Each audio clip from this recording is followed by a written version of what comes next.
Sampai dulu.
organizer said that there will be someone representing the governors later on. So, but let's start with with this session. We really have a tight timeline. So let's start with the presentation from Pak Dong Yun Park. It's 10-minute presentation, Pa. Please be on time. Thank you. The floor is yours. Thank you, Chair, and it's a great pleasure to be here at the Asia Pacific Regional Conference on Aging, led by HelpAge. Of course, I've worked a lot with HelpAge before. So I think this session, right, this session is on how social pensions can contribute to old age economic security.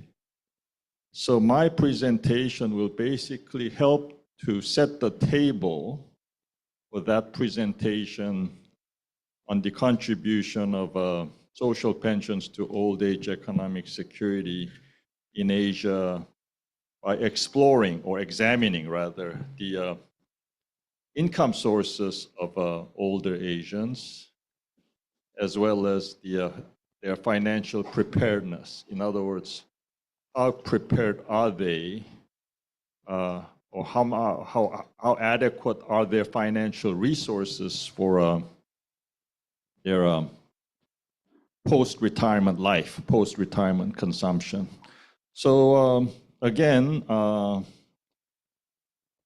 this presentation will be heavily based on the inaugural or very first Asian Development Policy Report, or ADPR, which is a brand new flagship report from the ADB Research Department. So it's modeled after, kind of like after the World Development Report of the World Bank.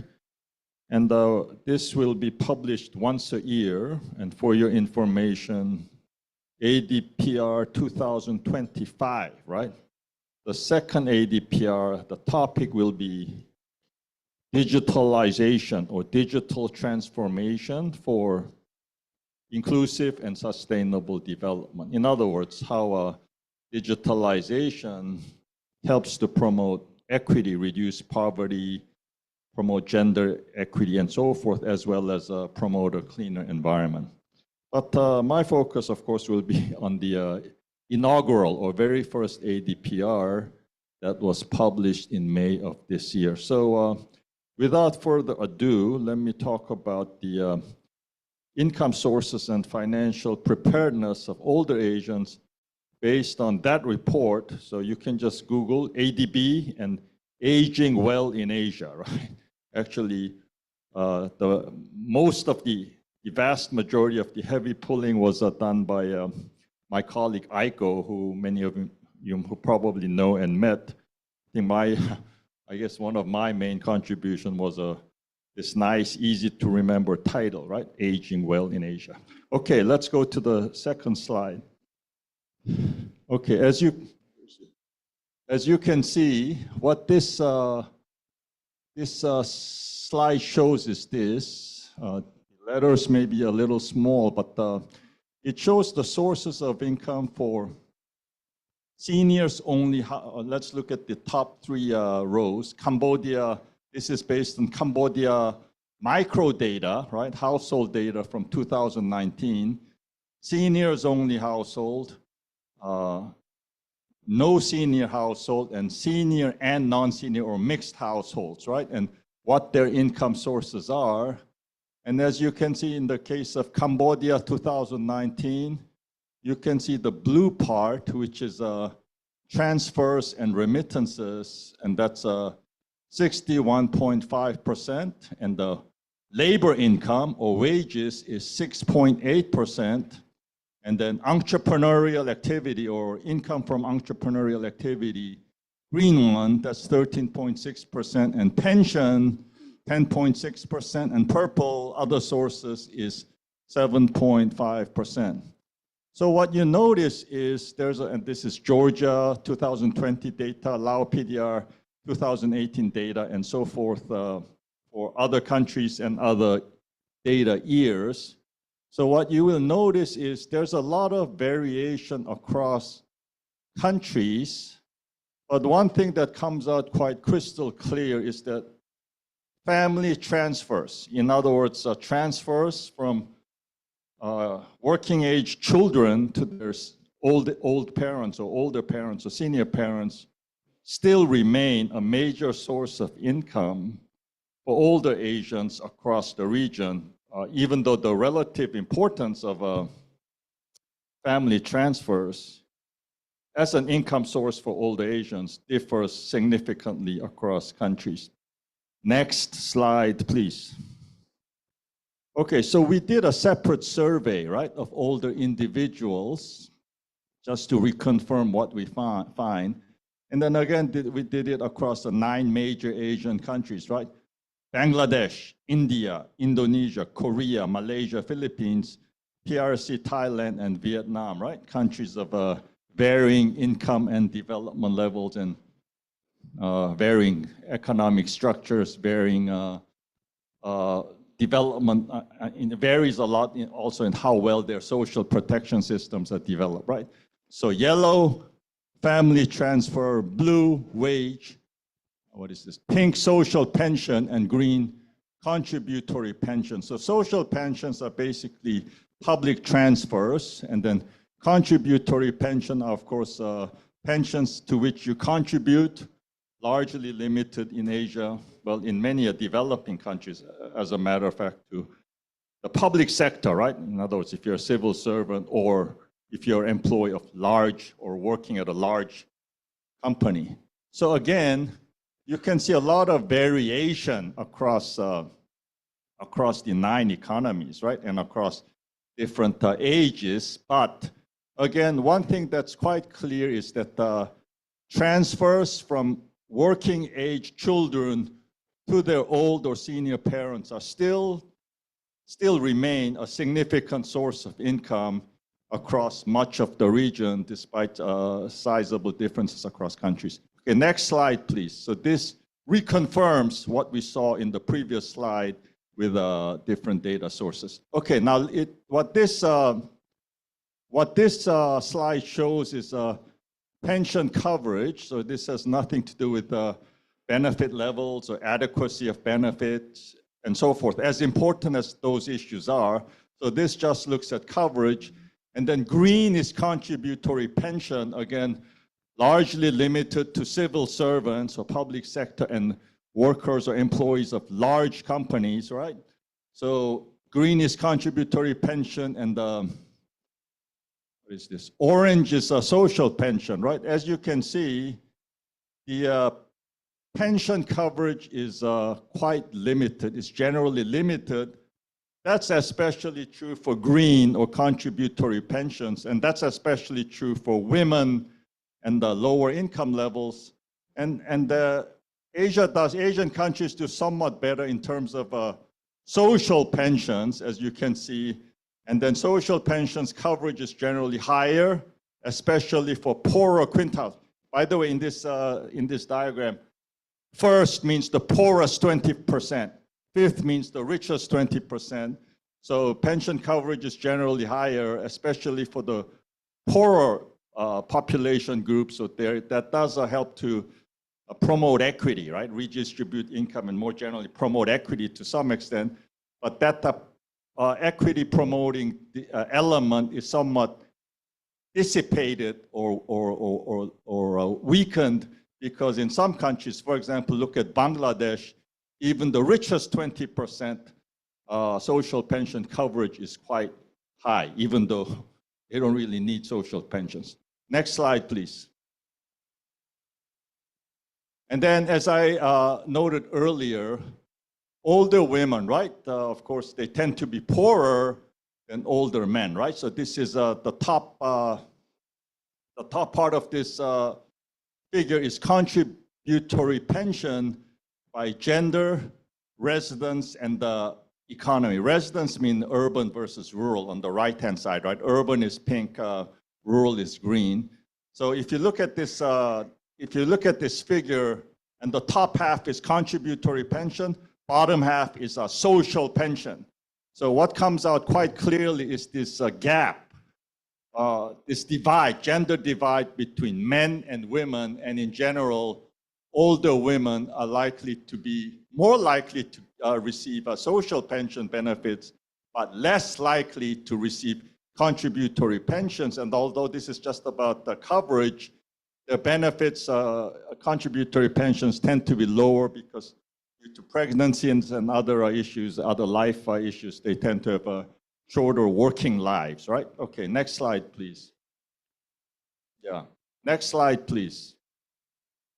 Okay, these are, and of course, we also, it's not just income, right, that contributes to economic security, old age economic security, but also assets, and this shows a distribution of assets across different countries. House, blue, land, what is this, orange, and then financial assets, green. Next slide, please.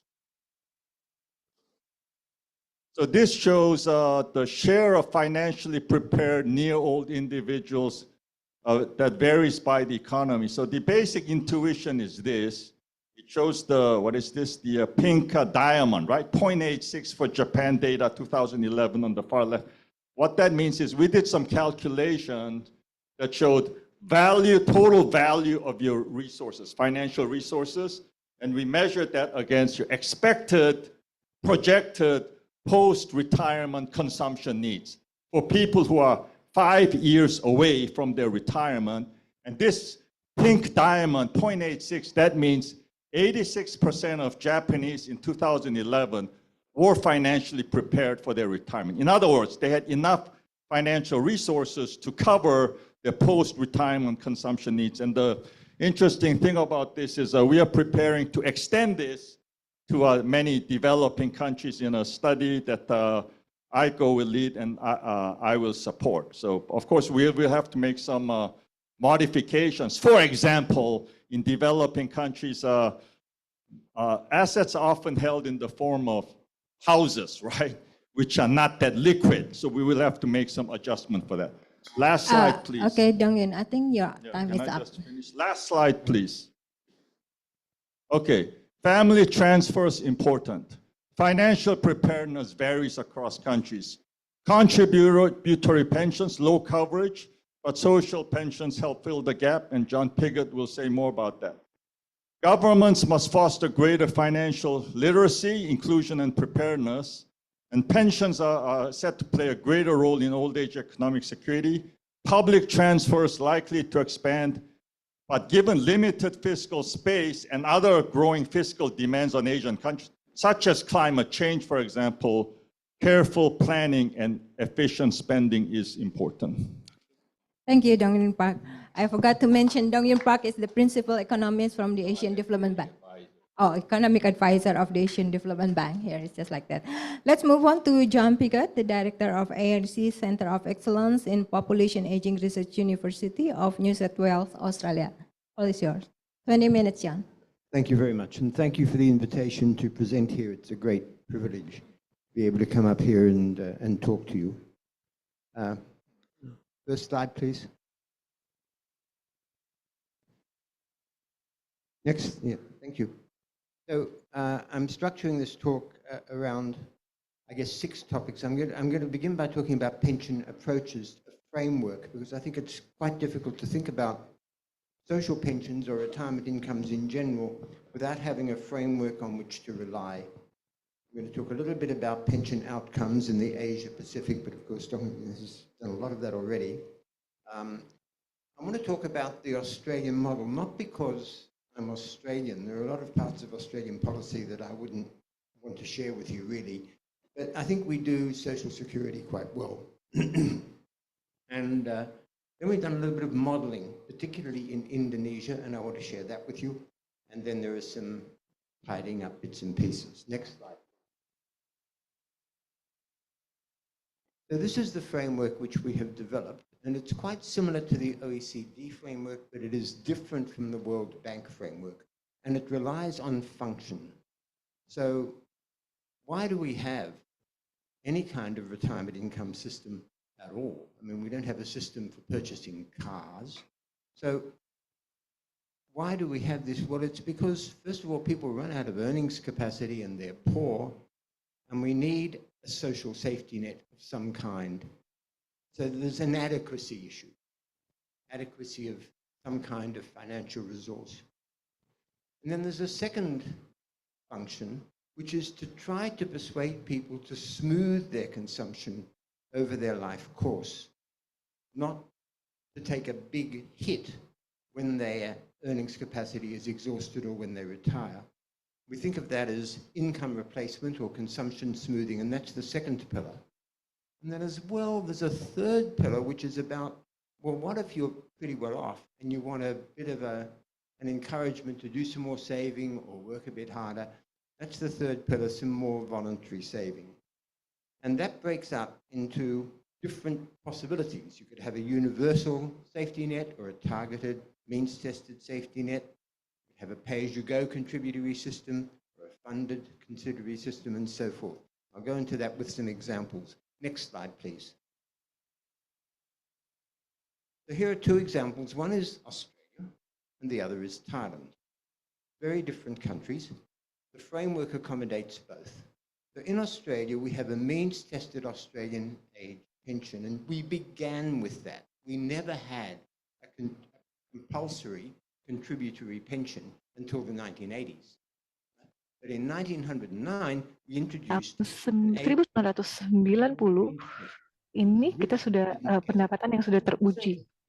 Ini bukan target destitusi, tetapi seperti yang kita katakan, mereka tidak perlu. Jadi ini yang kita lakukan di Australia, lalu berikutnya kita punya private system which generates income replacement. And so that is done by insisting employers pay a proportion, 12% of wage, into a pension fund on behalf of their employees. And then we have some tax-preferred additional pieces, which I'm not going to go into.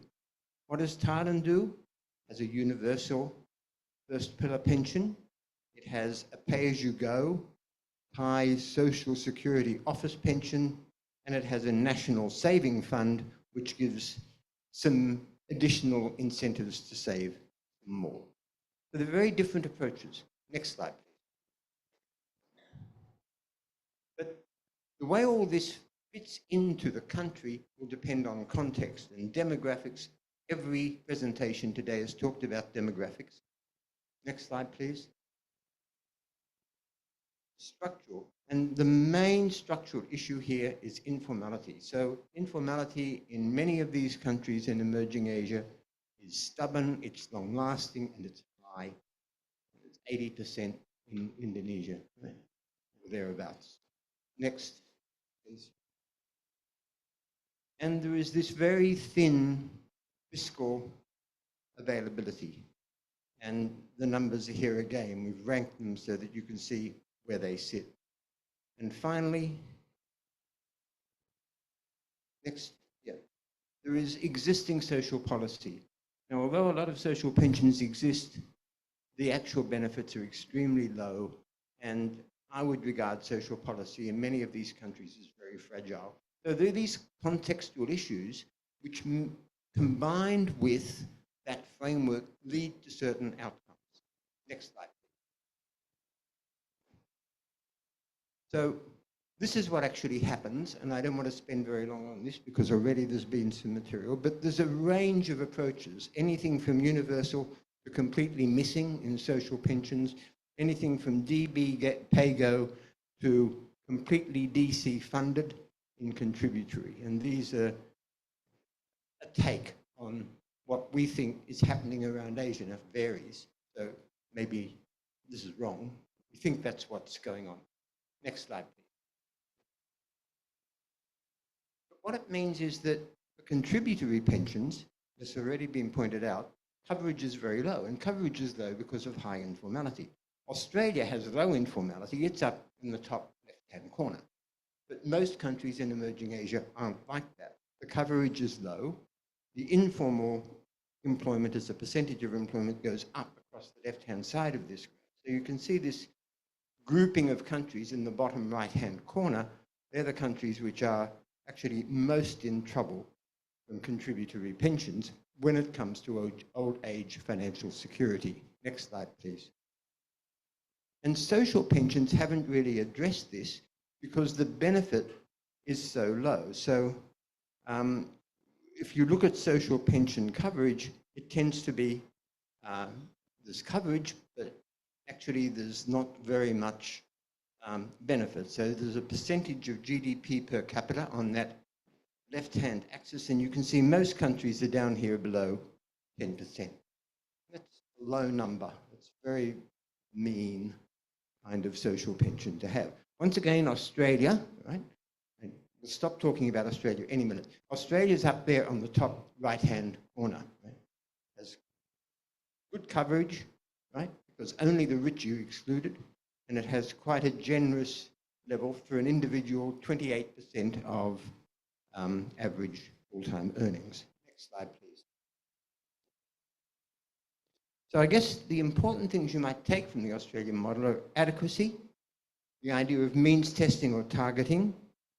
That combines with self-provision, but I'm not sure that I want to emphasize that too much. A high access age. So you're 67 before you get access to the age pension in Australia. And I want to emphasize something that's not often brought out. This has quite good incentive effects because people worry about labour supply and they worry about saving when you talk about social pensions. But most flexibility in labour supply and most flexibility in saving occur in the richest quartile.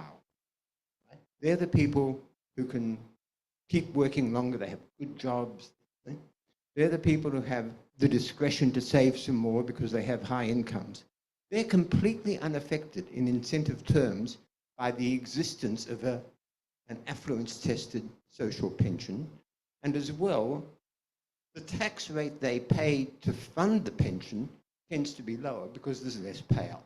So for both those reasons, a means-tested model of this kind works better in terms of economic incentives. Next slide. So can Asian countries do that kind of thing? Well, here we have old age poverty. We've got India and Thailand, and here we have a benefit level going across the chart from left to right. And you can see the more the benefit level goes up, of course, as a percentage of GDP per capita, right? The lower the poverty rate comes. Next, the other side, yeah, thank you. But of course, the cost goes up.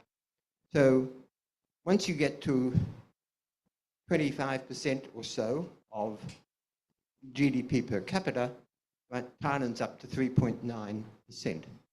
That's high. That's a lot for countries which have this thin fiscal availability. Next slide, please. But better targeting can help. So this gives you the impact of means testing on the left-hand side, where as you begin to exclude people from the age pension, costs come down. And as you increase access age, costs come down. So in these two ways, these are geared to a 16% of GDP per capita maximum social pension benefit. In both cases, you can get those costs. The Thai cost, you remember, was 3.9%. You can get that down to 1.5% if you're prepared to target, if you're prepared to insist on a higher access age. So these are the tools that policymakers might have to try to deal with this.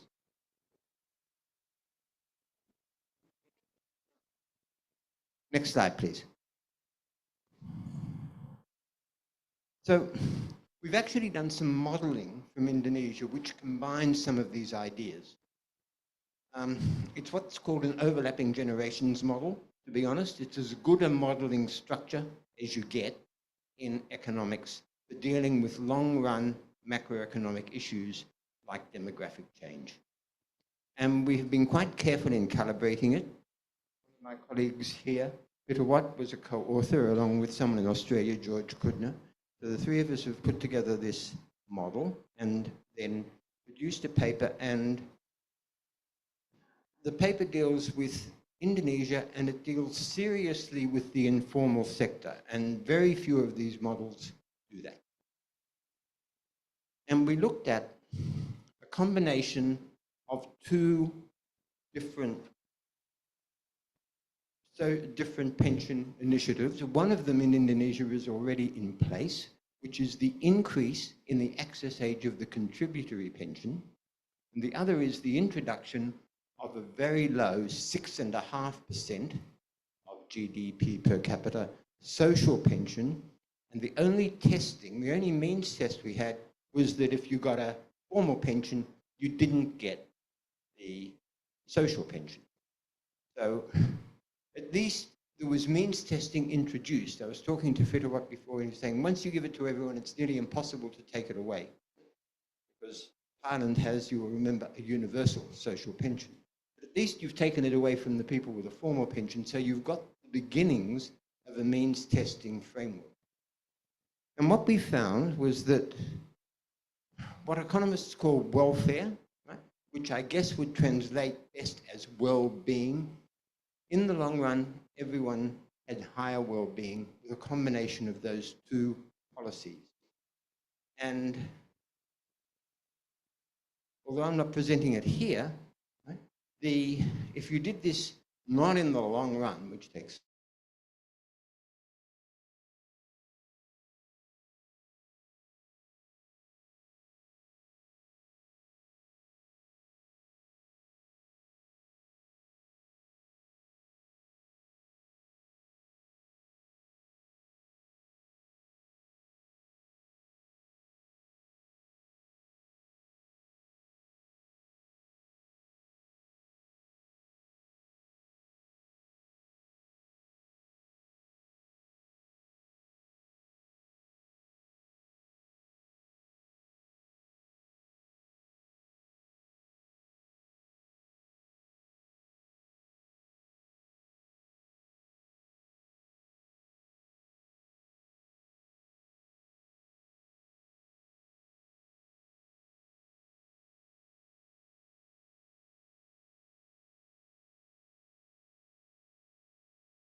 and it benefits everyone.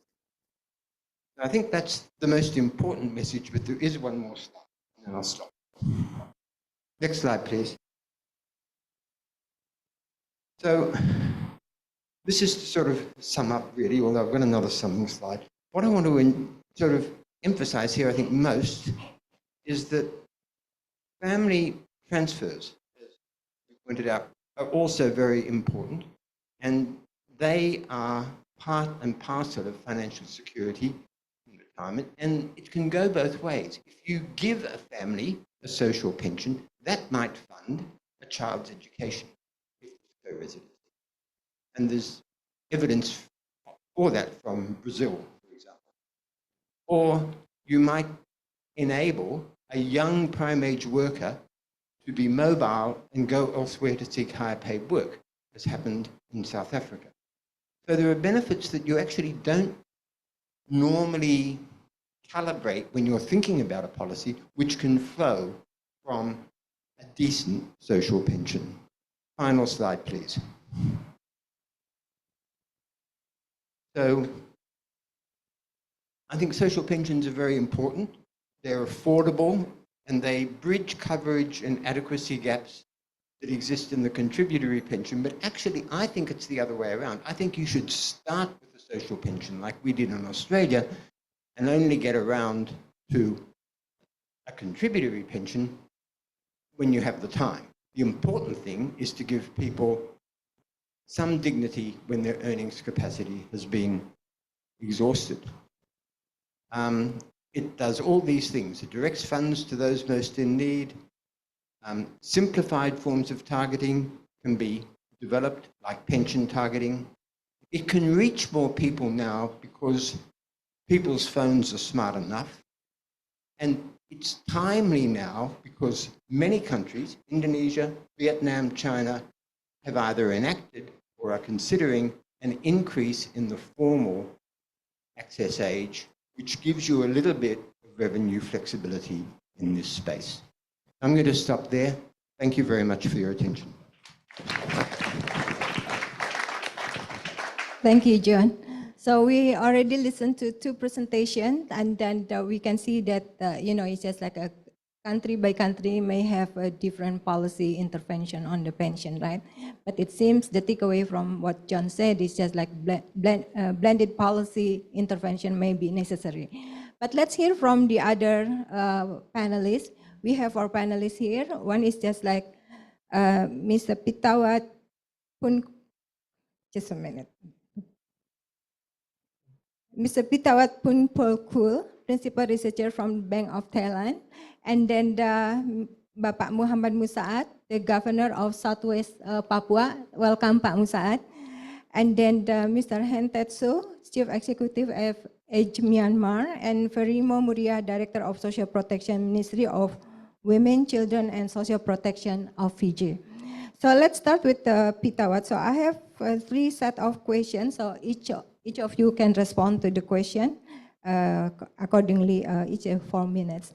So can you share with us a brief snapshot of the history and critical design feature of the social pension in your own country when it was introduced, and then coverage, eligibility age, and the spending of share of GDP, etc., or any adjustment and design over time? So 4 minutes for each. Start with Pak Pitawat. Okay, thank you. So I'm talking in the case of Thailand, and I think John have introduced some of the aspects of Thai social pension. So in Thai social pension, we call it old age allowance, which was introduced in 1993. So it was about 30 years old. But back then, the form of old age allowance was very much different from it was today. So back then, it started with targeting only to the poor and at a very low level of about $6 per month. Amount keep increases gradually over time, and it went up to about $15 a month. And that was a big change in 2009, where the old age allowance was made universal. So starting 2009, everyone over the age of 60 can get old age allowance, except those who are used to be civil servants. And then the current form of old age allowance was paying about $18 to $30, depending on your age. Like when you get older, you get slightly more. And this form was introduced in 2011, and there was no change since then. So the program is tax financed non-contributory, meaning that all the recipients do not have to contribute to the scheme, and the source of financing from the social pensions are just from taxes from the government. Since it is universal, as you saw from John's presentation, you can choose one or another. You can choose it's universal, or you can choose to pay a lot, given your limited budget, and Thailand has very low source of revenue. So we have 80% of coverage because of universal payment, but we only have about 3 to 5% of value, 3 to 5% of GDP per capita in terms of values of the old age allowance. And as for total spending of the government, it accounts for about 0.4% of GDP, or about 2% of the total government budget. But the cost of the scheme is projected to increase very significantly in coming years, because Thailand is fast aging, and actually people above the age of 65 will double in 20 years. So now it's 13%, and it's going to go up to 26% of the whole population in 20 years. And the cost of old age allowance would jump up significantly, even though we have very low payout, very low value. So in summary, just for the first session, I would say that the old age allowance in Thailand provide quite a good social safety net, very broad, but we face a lot of challenges in terms of adequacy. We need to find a way to make it adequate, and we also face challenges in terms of sustainability of the program due to the upcoming aging. We're actually aging right now, but it's going to be more and more severe. Thank you. Okay, thank you, Pitawat. Pak Musaad, what about Indonesia? or in Southwest Papua, more or less. Oke, terima kasih kita bisa ada di sini. Saya ingin menjelaskan pertama bahwa Indonesia begitu luas dengan lebih dari 38 provinsi dan tentunya ada 514 kabupaten kota. Oleh karena itu kebijakan secara nasional tentunya membutuhkan kreativitas inovasi dari distrik atau kabupaten kota termasuk di provinsi.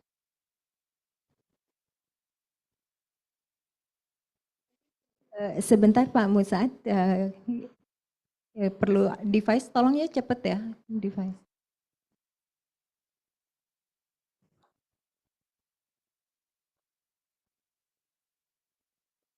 Bisa tolong cepet ya.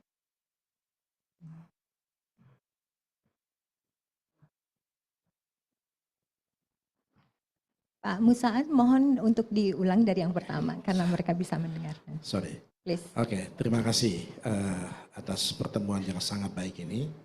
Saya ingin memulai menyampaikan bahwa Indonesia adalah negara yang besar yang punya 38 provinsi dan lebih dari 500 kabupaten kota. Oleh karena itu kebijakan yang harus dirumuskan tentunya tidak bisa secara homogen, sama, tetapi membutuhkan perbedaan-perbedaan terkait dengan kondisi faktual di lokasi atau di kabupaten termasuk provinsi masing-masing.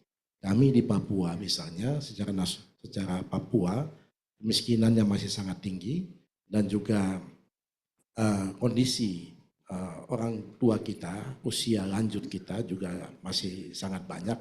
Tetapi di Papua sendiri punya budaya bahwa orang tua itu adalah merupakan bagian dari kehidupan. Karena itu setiap anak bertanggung jawab untuk memastikan orang tuanya itu dijamin. Karena itulah ada beban, ada ketergantungan yang tinggi orang tua terhadap anaknya. Dan dengan demikian ini akan mempengaruhi juga kehidupan anak yang bersangkutan sehingga menimbulkan kemiskinan yang tinggi.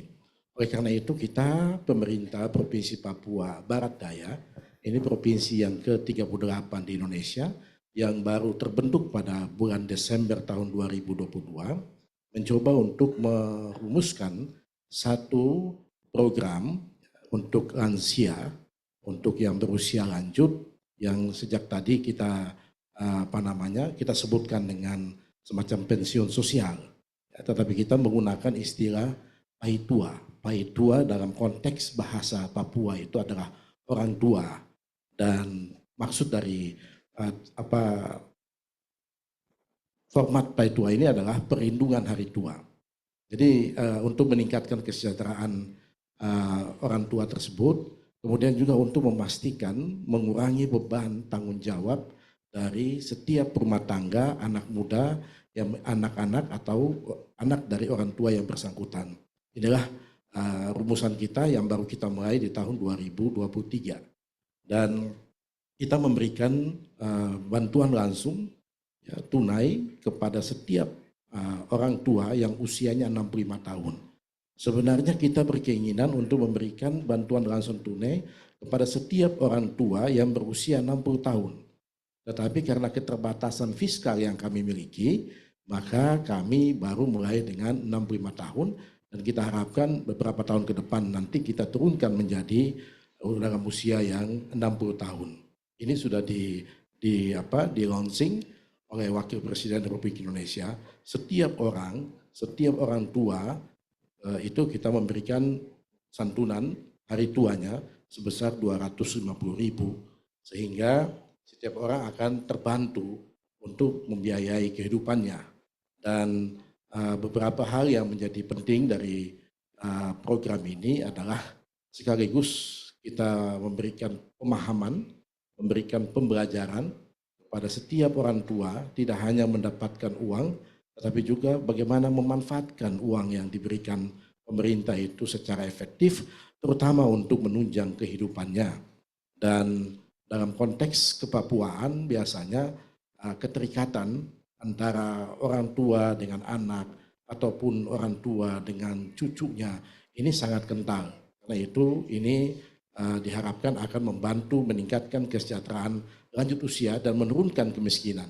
Jadi ada dua manfaat utama, yaitu yang pertama adalah membantu memberikan kesejahteraan, memberikan kecukupan kehidupan bagi setiap orang tua, tetapi yang kedua juga secara umum dapat menurunkan kemiskinan yang terjadi di Provinsi Papua Barat Daya.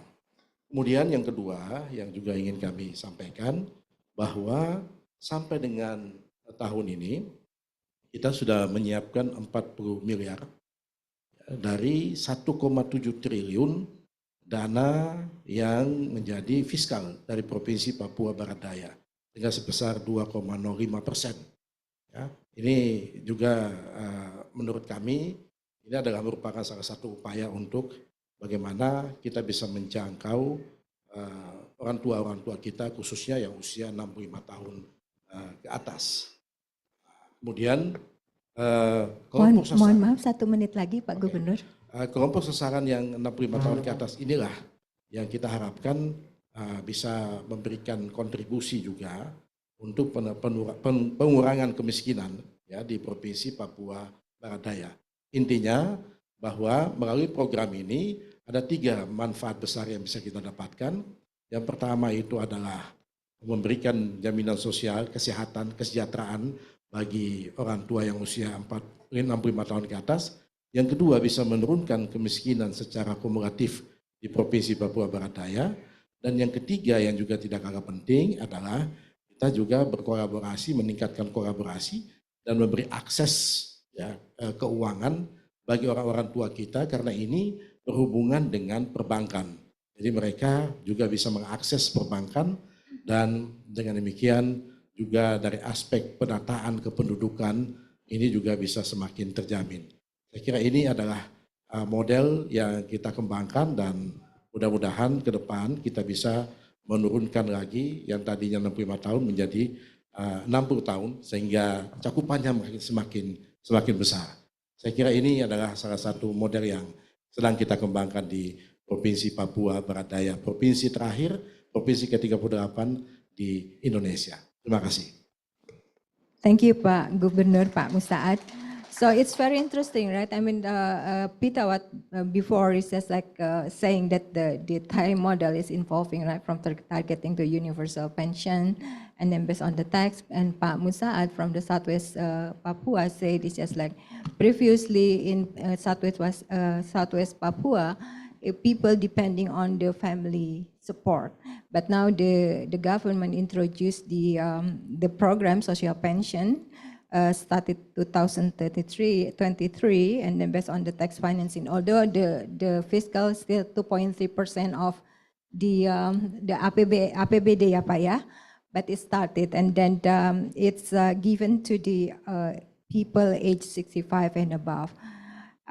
Of course, the idea actually the goal is to be given to people ages 60 and above, but right now because of the fiscal constraint, I think they only allow it to the people age 65, but it's still going on. So let's now hear from Pak Hen. Go ahead, Pak. Thank you for your questions, and thank you everyone in the room for joining us today. So I'm from Myanmar, so let me share something about the history of the national social pension as part of the social protection in Myanmar. Actually, the journey just started since 2012. It was under the military government, and we have the very big, social protection forum in Myanmar. Followed by that, we have the expertise and stakeholders who are really interested in investing something in social protection, collaborating with the Ministry of Social Welfare. Then we have a National Social Protection Strategic Plan in place in December 2014. Then, by that time, the government just started providing, one-off payment firstly for the centenarians, 100+. Then they reduced the age to 90+. Just only one-off payment, very ad hoc, maybe once a year or, once in next 5 years or something like that. Then, we have general election in November 2015. Unfortunately, we have the new government. New government, in other words, mean people-elected government came in place in 2016.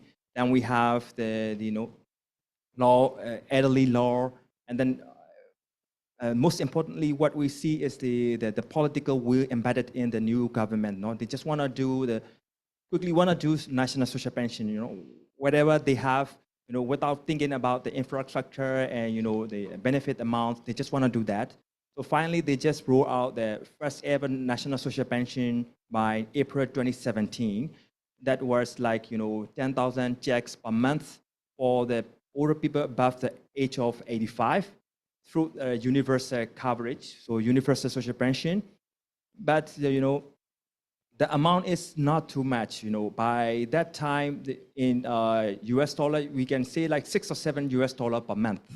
But nowadays, that the situation in Myanmar, the inflation rate is too high. It has the value of only 1.5 or $2 per month.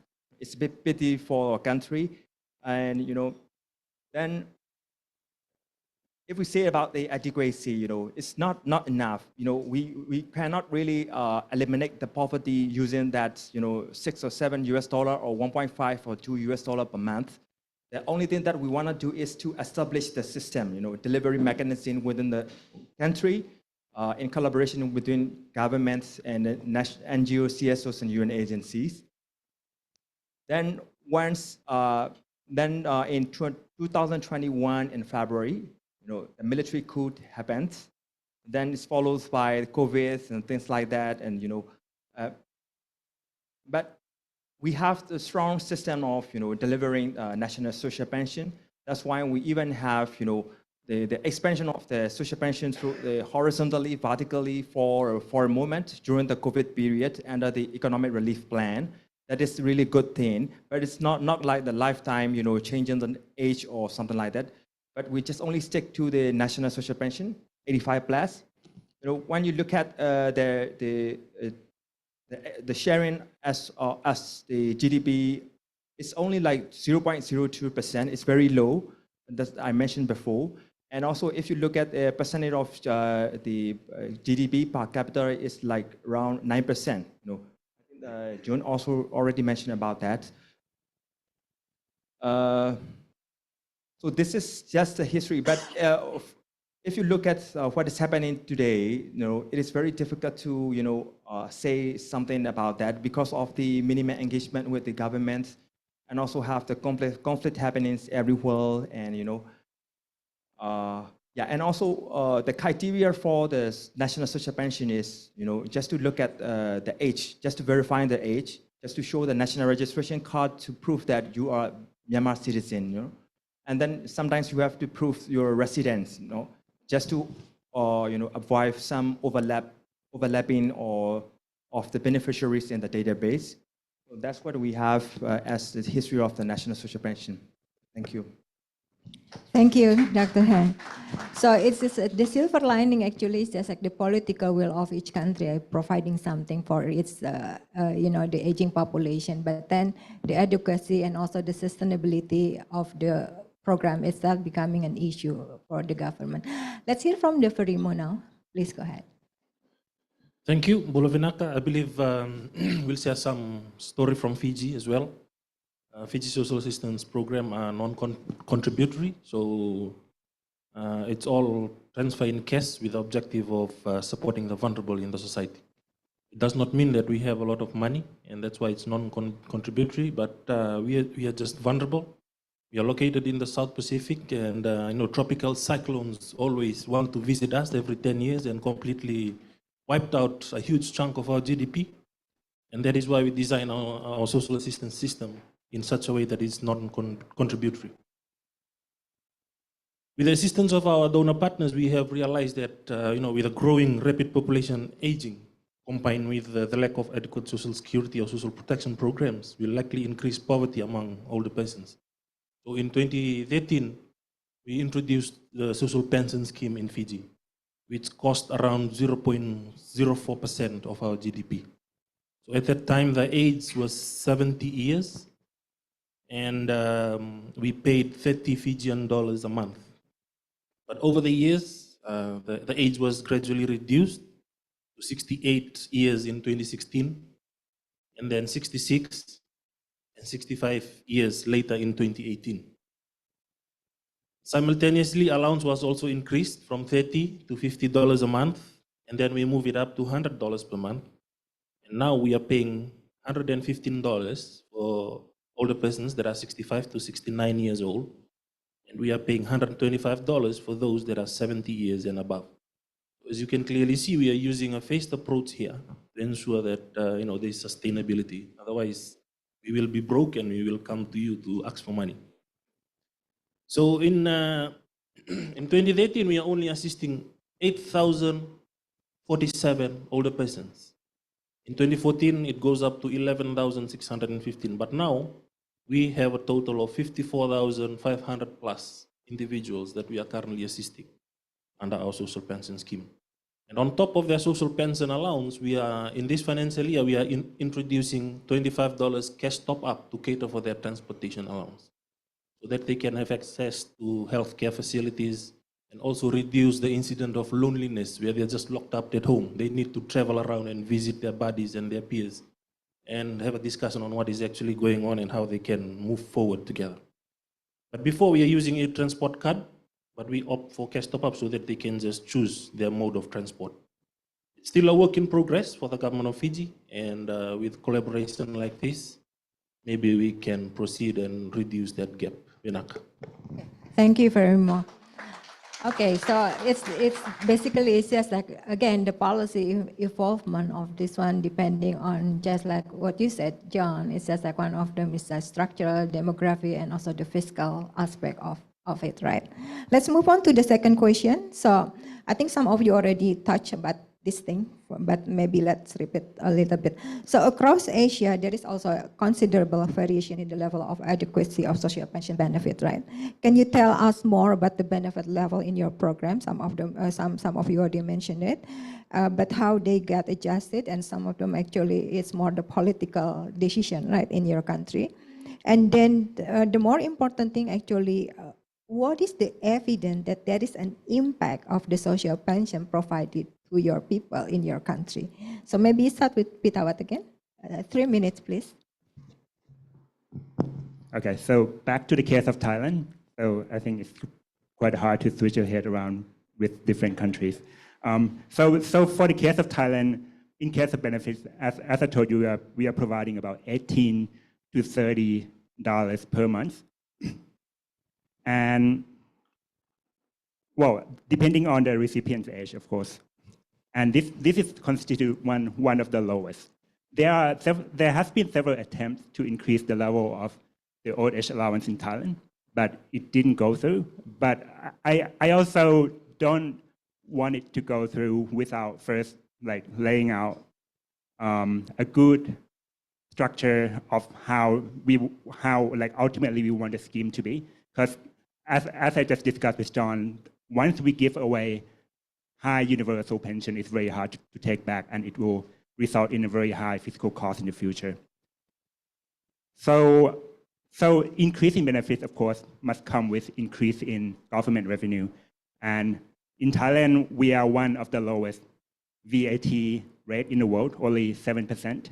So the government needs to think about how to raise more revenue. And additionally, the government needs to think about big picture redistribution of resource. Because if you want to give out universally to everybody, but you tax from consumption, like what the end results of redistribution that you end up with, and is that actually the thing that you want to do?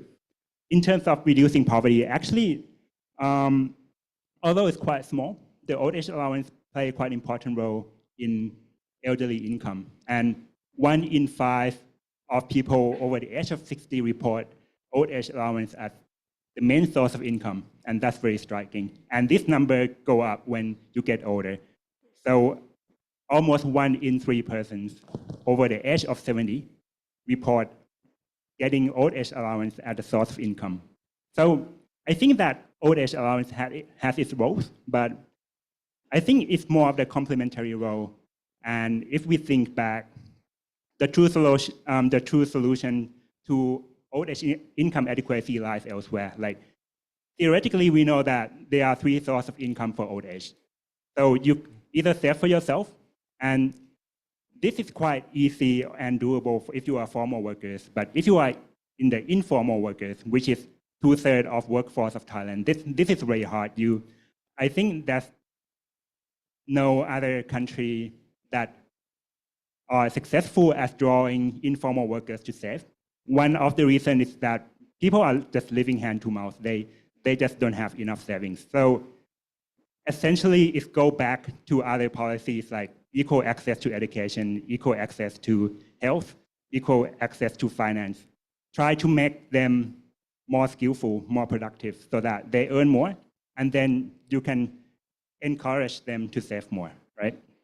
The second way is to let the government pay, and of course, letting the government pay means that you need to tax someone, you need to tax the working age, and we see that this has become more and more challenging in aging population.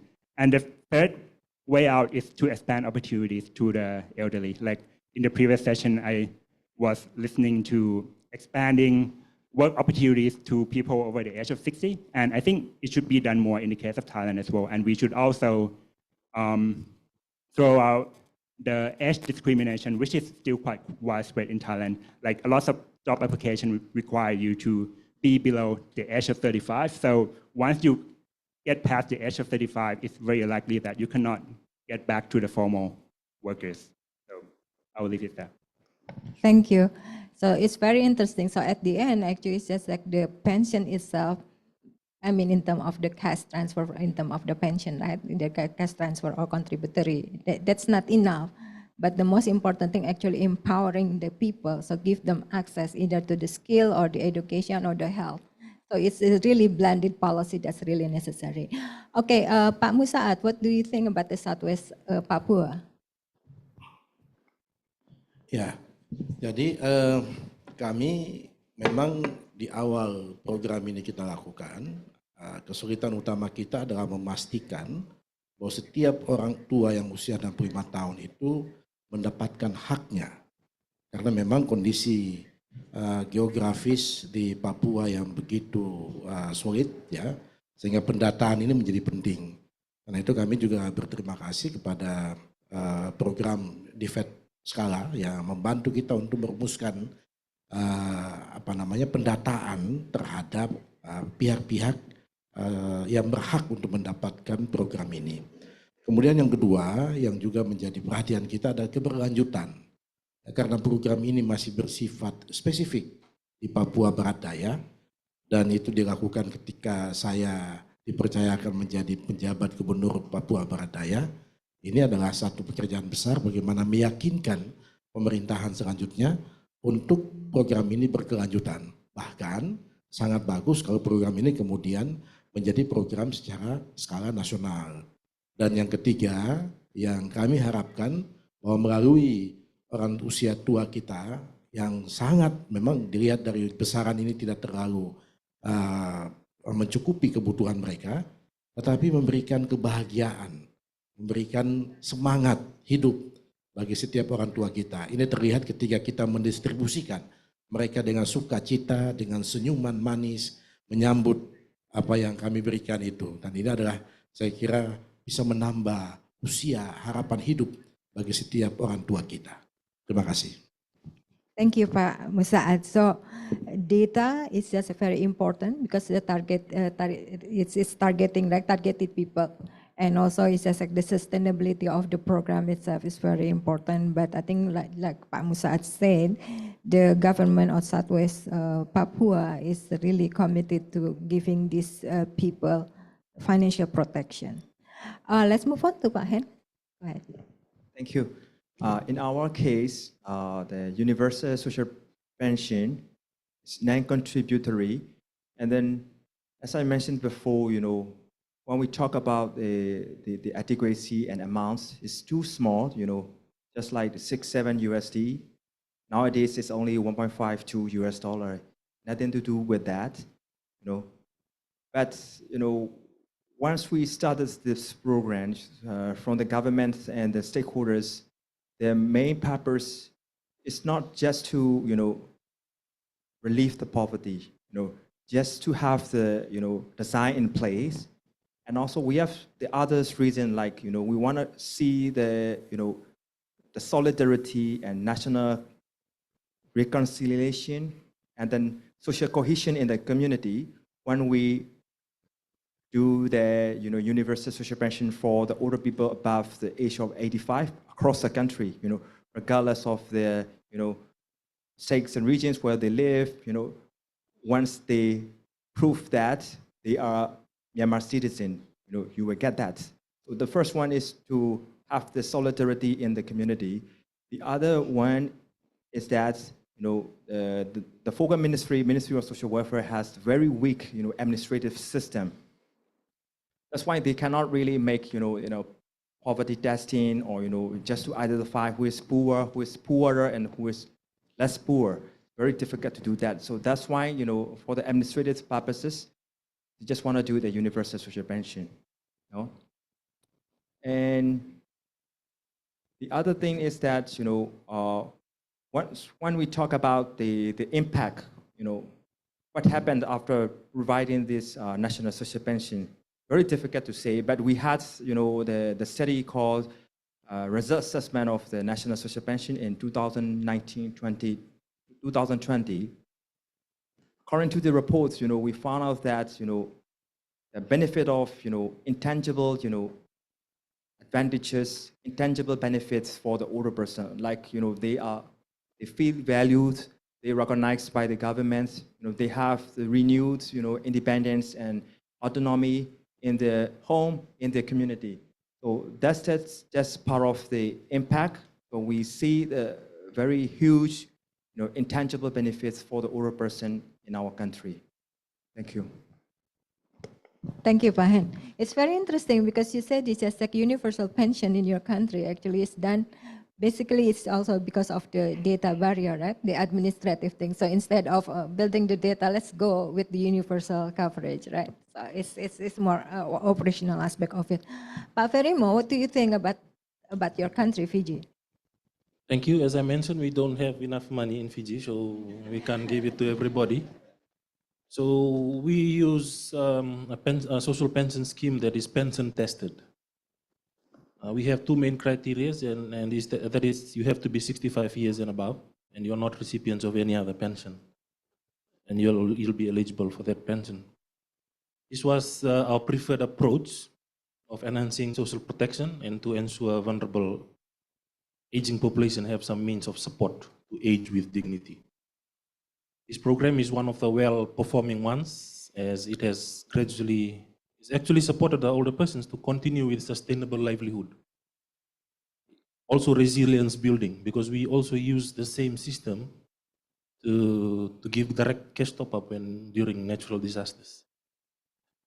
And the pension also avoid people falling back into further vulnerability because they are already a vulnerable cohort of the society.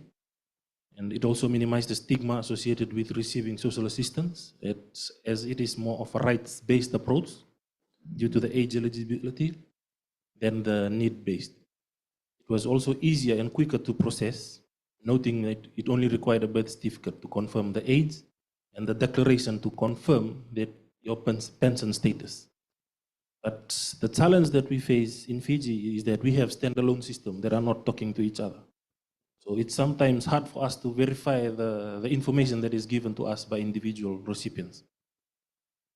So at the moment, the ministry is currently working with the P4SP team, and we are working on social protection reform to ensure improved targeting, adequacy, and efficiency. One of the focus areas is to digitize the records, automate the process with integration to system that will allow validation of pension status and life status of applicants and beneficiaries respectively. Thank you very much. So I think again, administrative stuff is the issue, right? Because it's that maybe one ministry and the other ministry doesn't talk to each other, while the data is also don't talk to each other. So it's becoming very hard, especially if the country using the targeting mechanism, right? So I think let's open. I know that some audience may want to ask our panelists and also our speakers some questions. So I will open 2 questions first. Please keep brief and concise, and then state your name from institution, your institution as well, addressed to whom your question. Start with the gentleman back. Please help with the mic. Thank you. I'm Long from National Economic University, Hanoi, Vietnam. Thank panelists for a very interesting presentation, and I have some observation like this. The first one, for contributory pension, actually in Vietnam and also other countries like China, we have reformed the system, but we are facing the quite similar problem. The first one is the informal sector is quite big. So how come you can mobilize people from informal sector to join with the mandatory pension?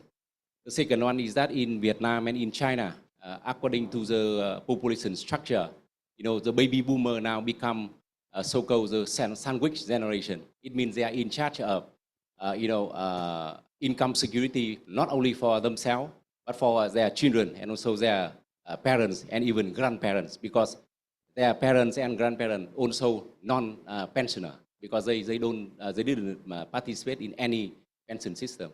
So how come we can encourage baby boomer, the current worker to join with the pension system when they have so many kind of burden in terms of finance? The second one, for the non-contributory pension, I think that adequacy and affordability always a question, right? So when we expand the social pension, we just expand the accessibility of the people to the system, but the adequacy and affordability of government, the same as Thailand, tax collection is really difficult if we expand the system.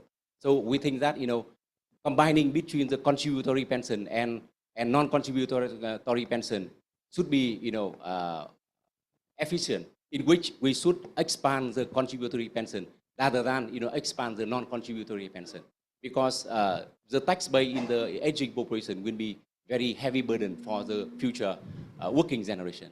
That's my observation. Thank you. Okay, so maybe the panelists would like to respond to that one. So maybe Pitawat first. So I think one of the questions is how can you draw in all the informal into the mandatory system? Yeah. I think the short answer is you cannot. So that's no successful example of developing countries that can draw in informal workers, because like a lot of people don't have enough money living day to day already. So I see the problem 2 ways. So I think social pension has its roles in paying out for those less fortunate, for those that have insufficient income. And as a legacy of bad policy in the past, we have a lot of elderly with insufficient income. So of course you need to somehow take care of them. But it's not the case for future generations, because you still can prepare them to save for themselves. So I would say that we need to think more about education policy, other structural policies that can improve the quality of people within the country so that they can save for themselves when they get older in the next 50 years. They don't need to rely on social pension, because we know that social pension is not sustainable. And only that model that we can still go on as a country, like in next 50 years, I hope that only 20% of people get social pension and the rest of them can rely on their own savings. And I think that's the only sustainable way out that I can think of. Jen, do you want to comment, please? Yeah, I do think that I agree entirely that you cannot take a sector that is informal and mandate contributions. It's extremely difficult. Chile was a case where a pay-as-you-go system was in place. It was very corrupt. It was abandoned, and instead a DC-type plan, which was mandated, was introduced, and for a long time it was thought to be successful because the membership in the mandatory plan was high. And then these people who had been converted, right, began to retire. And it turned out that although they were members, they never contributed. they contributed once or twice or three times, and then they stopped contributing.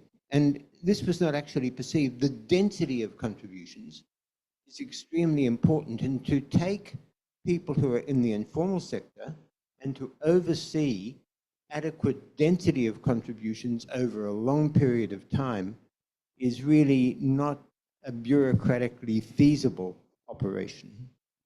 You need to find ways in which more and more people become members of the formal sector, and then you will have a formal structure within which you might be able to mandate contributions. But that is a big ask in Asia. That was really the basis of what I was talking about. That seems not to be readily happening. It's not because we have social pensions that it's not happening. It's not happening for other reasons that are not well understood. Thanks, John. Musaad, do you have any response to that question?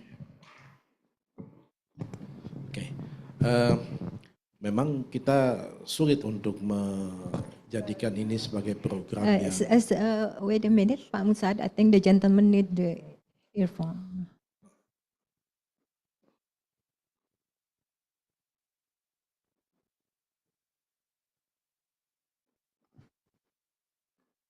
Okay, please go ahead. Okay. Jadi memang kita sulit untuk kemudian program pensiun sosial ini yang mengakses usia lanjut ini menjadi program yang berskala luas.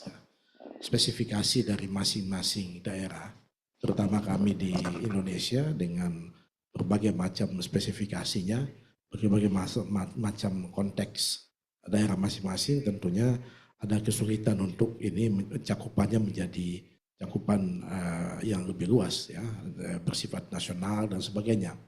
Tetapi intinya adalah, poinnya adalah bagaimana kita mampu memberikan harapan hidup bagi setiap orang tua kita.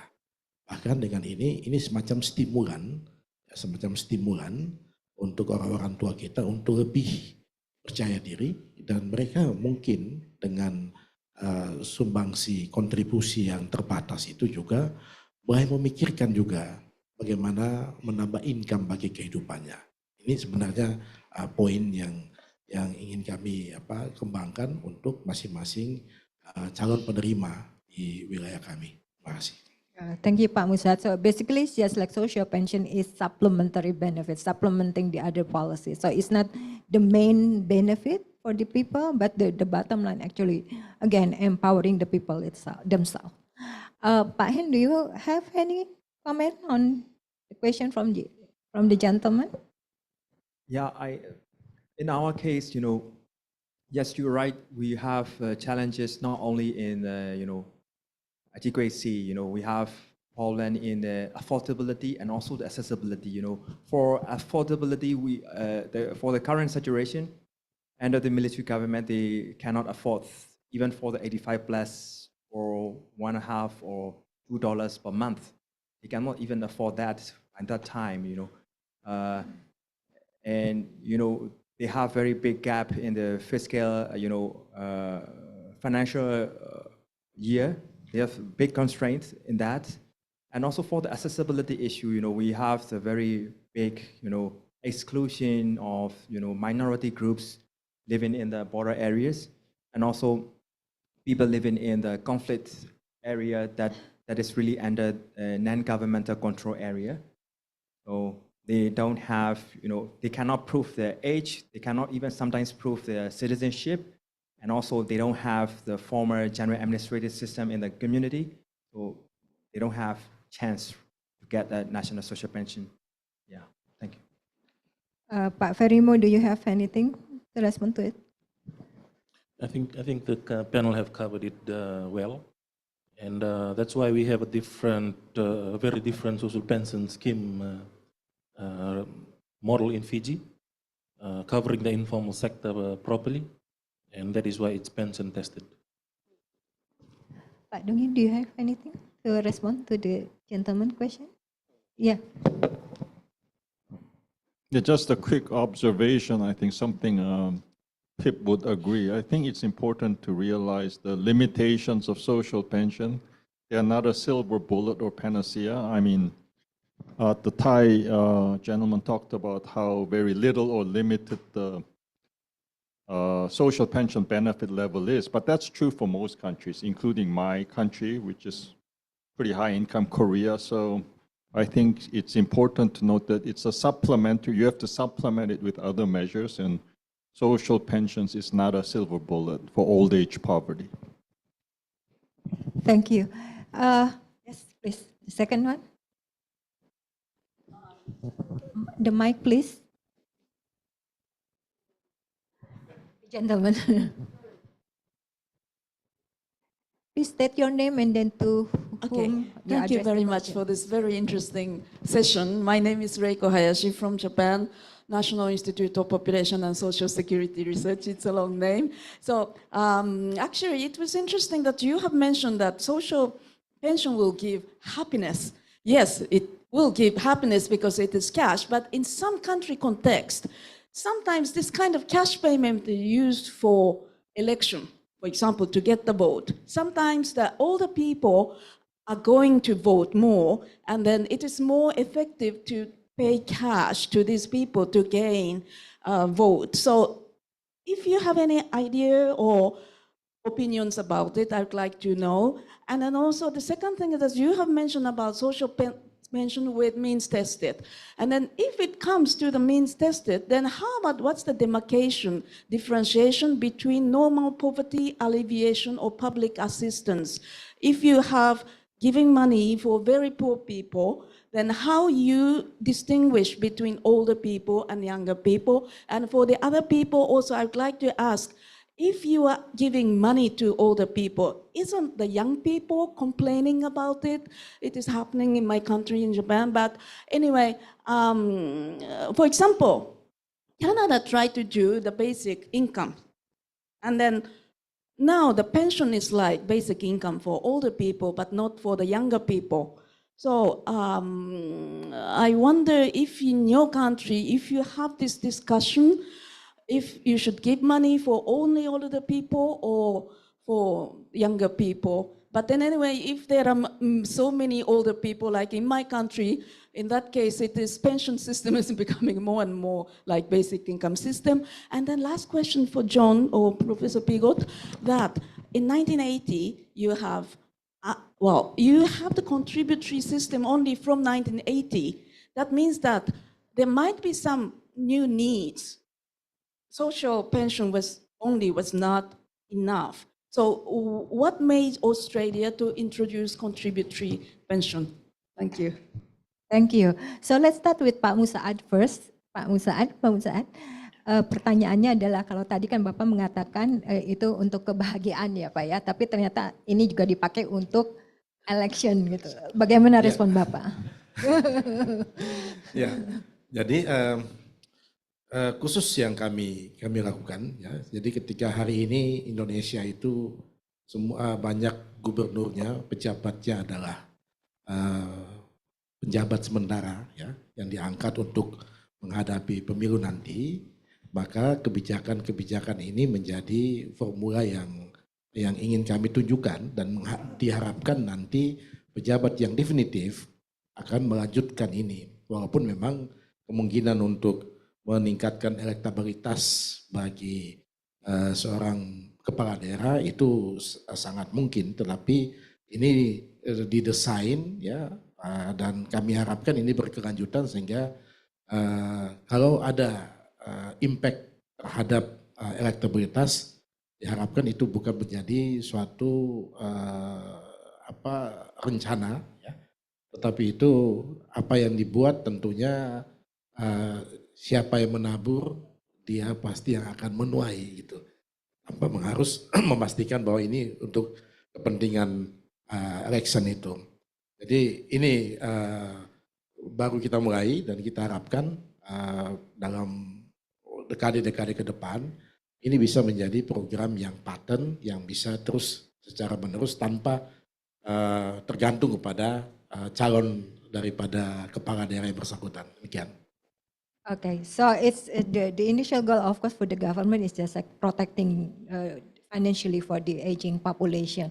So if there is some kind of the bonus out of it, that's on top of it. So it's not the main Itu goal of suatu the government. hal tambahan Let's dan go to ini Ferry more. I bukan think tujuan because dari the ladies pemerintah has the dalam question on the menetapkan program fantastic. ini.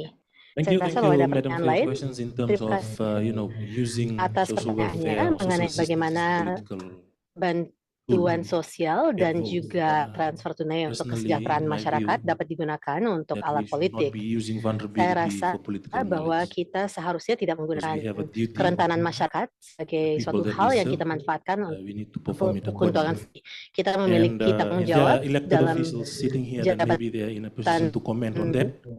But for us, we are pemerintahan civil kita, servants. dan We kita are required to harus be bertanggung jawab politically atas neutral.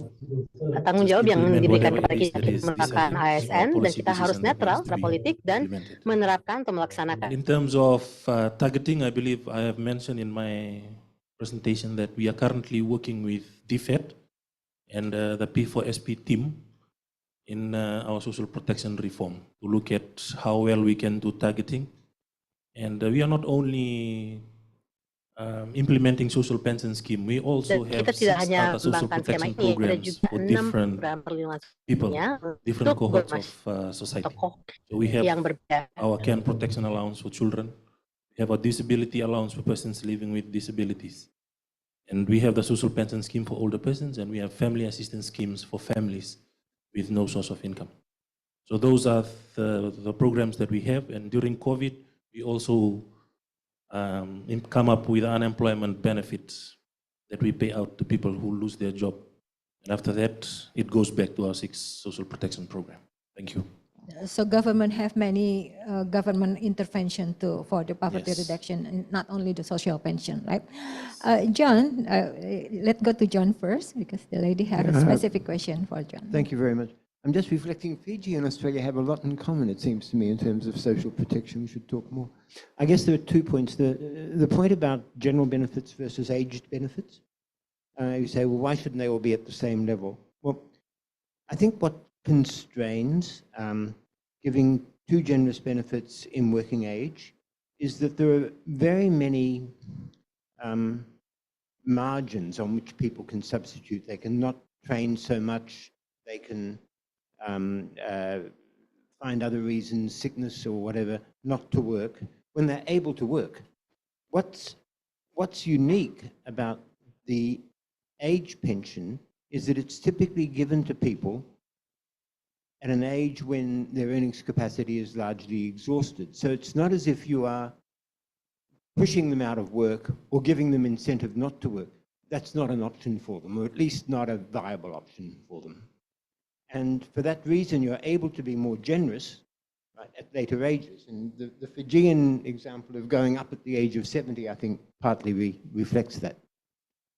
In terms of the Australian experience and why we did not have a typical OECD type deal in terms of social security, we actually introduced legislation in 1939, but the Second World War took over and the legislation was never enacted.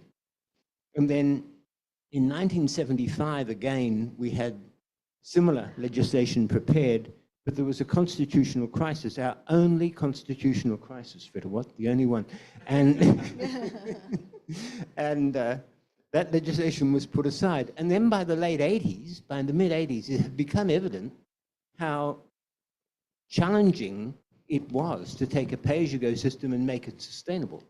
And so for that reason, we introduced a pre-funded plan, right, which is now just coming to maturity. It started at 3%, it's getting to 12% next July, I think.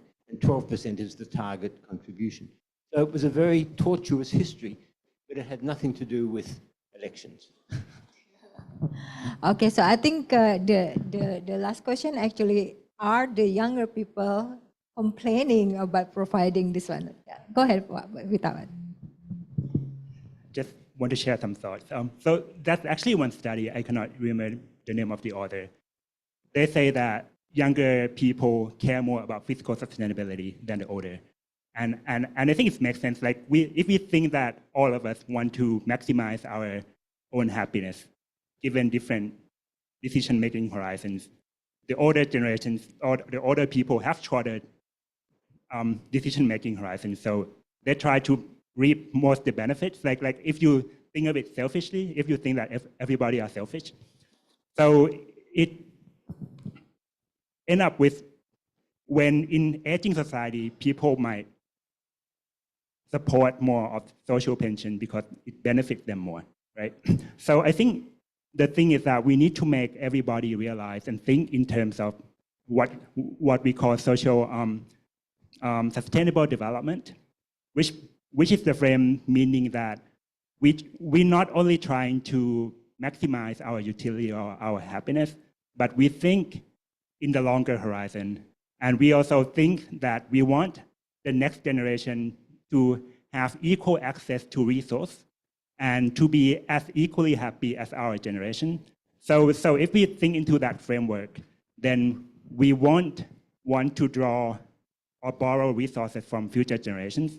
And if more enough people think in that framework, it will end up with electing government who think in the same way and going back and forth, right? But if we cannot make people realize and like buy them into that sort of thinking, it's very hard because government is the one that we choose.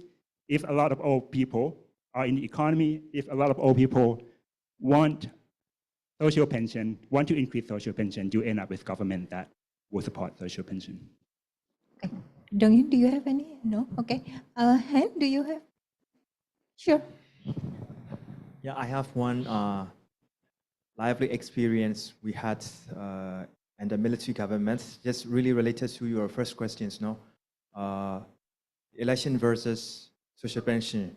You know, it was in 2015, I think, 14, 15, 16, you know, before we have the general election, the union minister and the deputy minister just wanted to do the pilot's cash assistance program in the election campaign area, you know.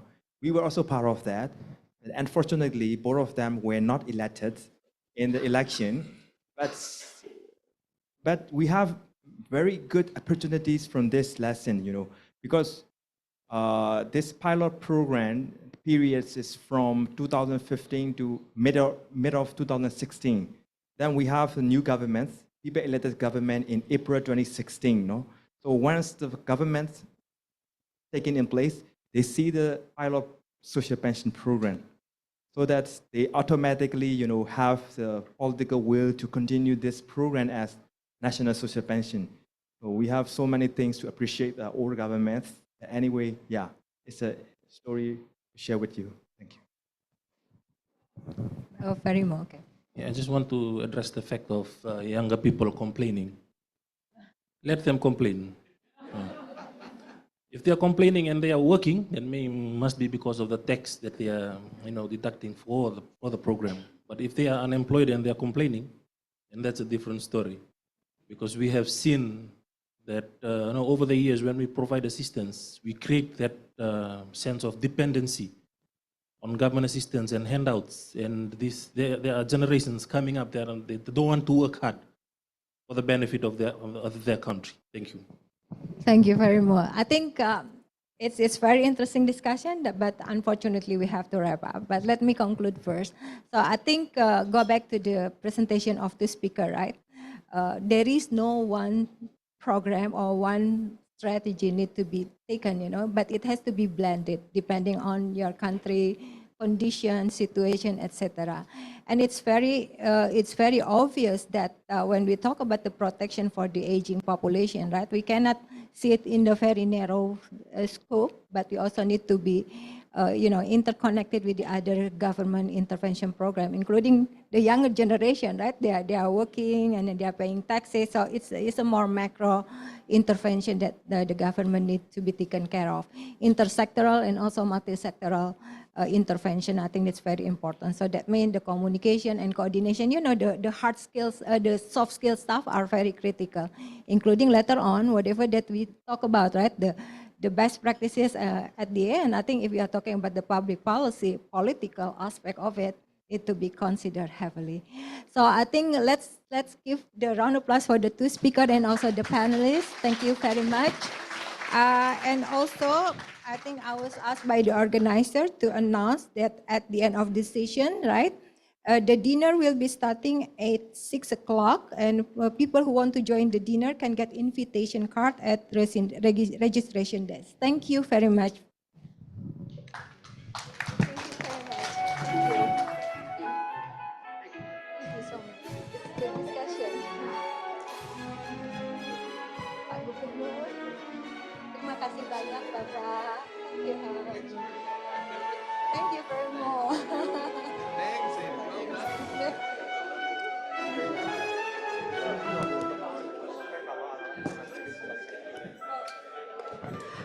And for those who use the interpreter, please give the receiver back to the back, to the desk on the back.